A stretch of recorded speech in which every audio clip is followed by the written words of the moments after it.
যাইতেছে, পানির ভিতর জ্বললে বাতি ঝড় বাতাসেও নেবে না। ল্যাংটা বাবার মুরিদ হইলে নামাজ রোজা লাগে না।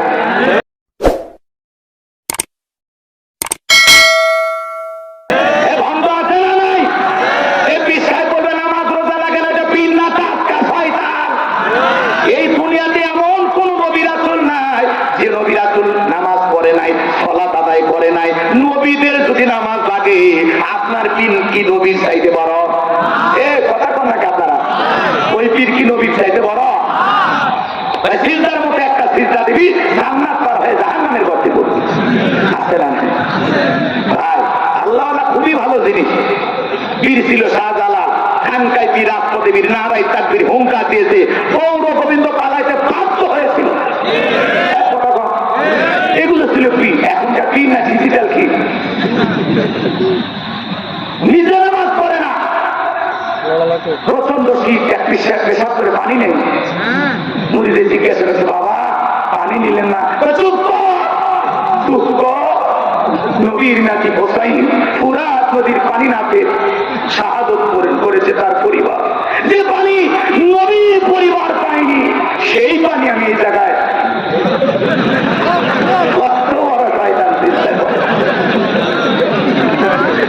ঠান্ডা খেলায় পানি নেয় না, ওইটা আর খায় না। এরকম ভণ্ড আছে না? না বাজান গো আমার লম্বা হবে, লম্বা করবো না। ভণ্ড পীর যেখানে আমরা নাই। পীর ছিল শাহজালাল, শাহপরান, শামাদ্দুম, বাইজিদ বোস্তামি, আব্দুল কাদের জিলানী, রংপুরের কেরামতুল্লাহ, বগুড়া শাহ সুলতান, রাজশাহী শামাদ্দুম, বাগেরহাটের খান জাহান আলী। বড় বড় আল্লাহওয়ালাদের কারণে এদেশে ইসলামের প্রচার হয়েছে। এটা নিঃসন্দেহে ভালো কাজ। কথা কোন ঠিক কিনা?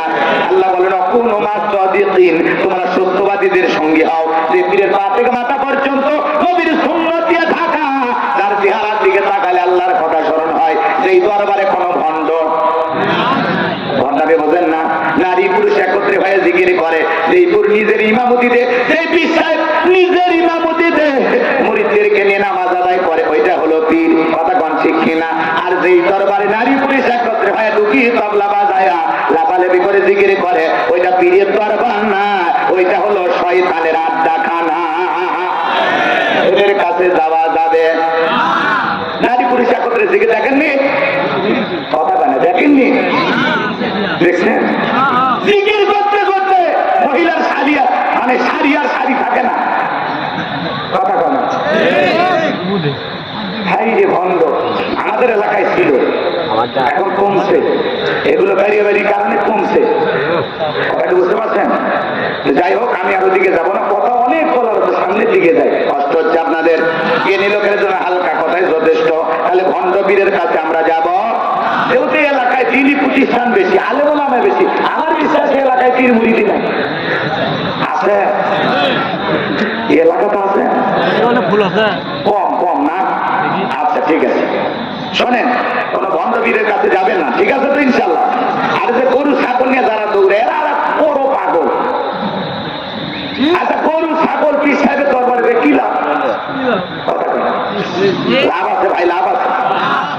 আপনি গরু ছাগল নিয়ে দৌড়াইতেছেন, আল্লাহ পাইতেছেন আর গান গাইতেছেন, জাদু উঠেছে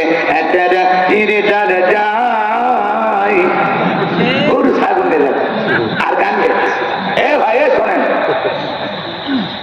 আল্লামা খাজা মঈনুদ্দিন চিশতি রহমতুল্লাহ আলাইহ, উনি যদি আল্লাহওয়ালা হয়ে থাকে, উনি যদি আল্লাহর প্রিয় গোলাম হয়ে থাকে, আচ্ছা বলেন তো, উনি কি দুনিয়ার স্বার্থের কারণে আল্লাহওয়ালা হয়েছে, না নিঃস্বার্থ ভাবে আল্লাহর গোলামি করার কারণে আল্লাহওয়ালা হয়েছে? উনি যদি কবরে থাকে তো ভালোই তো আছে, আল্লাহওয়ালার তো ভালোই আছে। উনি তো ভালো থাকার কথা, ভালো আছে, তাহলে গরু দিয়ে লাভ থাকে? উনি কি বলছে আমার দরবারে গরু যাও, ছাগল যাও বলেছেন? আপনি দিচ্ছেন কেন? আর দিলে লাভ থাকে। এই জন্য কোনো মাজারে গরু না দিয়া, কোন দরগায় ছাগল না দিয়া, ওইটা এলাকায় যদি মাদ্রাসা থাকে, ওই এতিমখানা একটা ছাগল দেন, ওই গরিবেরা এদিকে খেয়াল করে, ওই এতিম বাচ্চারা ওই যে ছাগল জবাই করে রান্না বান্না করে খাইয়া কোরআন তেলাওয়াত করবে, আল্লাহর আরো খুশি হবে।